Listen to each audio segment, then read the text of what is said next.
Just turning to the sovereign debt crisis and debt downgrades, when's the UK going to get downgraded? Are there going to be more downgrades? It seems inevitable, right?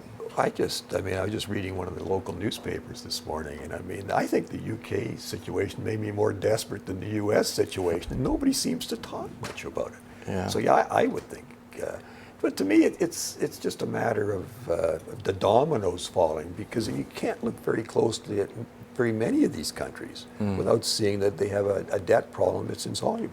Yeah, I guess to a certain extent, because it's all unfolding relatively slowly, sometimes people don't really see the trends that are occurring here.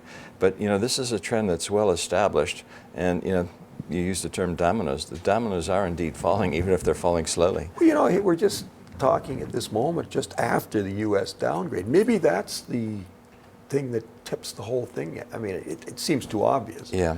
But I've often thought that whatever sort of set off the next global financial crisis too in a big way is probably something I haven't even considered. Yeah. But the fact is that this globalization that everybody sort of talked about in positive terms for the longest time, now we're seeing the negative side, because everything's so interlinked that if one starts falling, it's going to start pulling everybody else in with it. Yeah. And one subject that I'm more bearish on than most people is I don't think the Chinese miracle, which is necessarily, can be maintained without some hiccups. Mm-hmm. Let's face it, the U.S. dominated the 20th century, and they went through the entire decade of the 30s.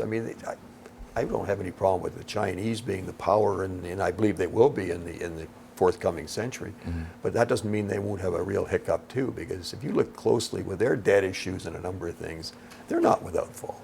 Yeah. And everybody seems to just cling to them as, if we've got all these problems in the West, we can always got China to sort of pull us through. And I'm not sure that's true. One of the key foundation points of the Austrian School of Economics is, the allocation of capital. Yep. And one of the elements of that is that a private individual will always allocate that capital more efficiently than the government could ever hope to allocate capital, largely in part because the government is looking for political considerations and not bottom line. That's absolutely right. And the bad part about that is that capital is so hard to accumulate, and it is relatively so scarce, that to waste capital in that way, through government allocation of capital, it's totally outrageous. Well, if you look at the Chinese situation, I've always enjoyed Frank Benaroso's work on the subject, and he's always pounded away at the unbalanced nature of the Chinese economy. It's so heavily dependent on capital spending and exports. Yeah. And I would say to some extent that might have been an inefficient allocation of capital, because they got massive overcapacity in a lot of these areas now.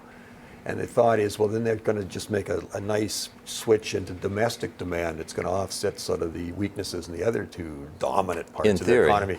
And I think, ultimately they probably will, but it won't be smooth. Yeah. And so, but that's a good point. The Austrian model could be applied to China, and I don't think they're sort of any utopian world. Yeah, no, I agree.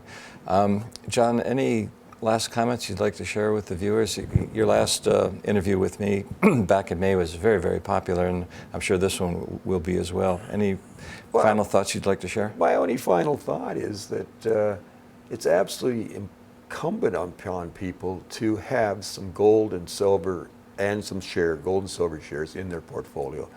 If the history's any guide, you don't need to have 100%. If you've got 20%, they'll probably go a long way in offsetting whatever else might be going wrong in your portfolio. And most people aren't getting that advice from their local investment advisor or broker. Yeah. And so I would just like to emphasize that it's important that you have a good exposure to gold and silver in their shares at this time with what's unfolding. It's a form of protection. Absolutely. And likely to become very valuable given the uncertainties we're facing at the moment. Well, if you go back and look at the 70s, which I think will be seen as a walk in the park compared to what we're going through now, if you only had 10% exposure to gold and silver in that era, it offset the losses that you were going in the bonds and stocks. Yeah, and the other financial assets. Yeah, so I would think I'd be a little more aggressive this time. I'd say 20%, but that would protect you. And if you're sort of believe as strongly in this as me, you probably have 100. But I'm not going to recommend that. Well, Eric Spratt, your partner, was saying 80%. So I guess it's really a question of subjective personal judgment. Yeah.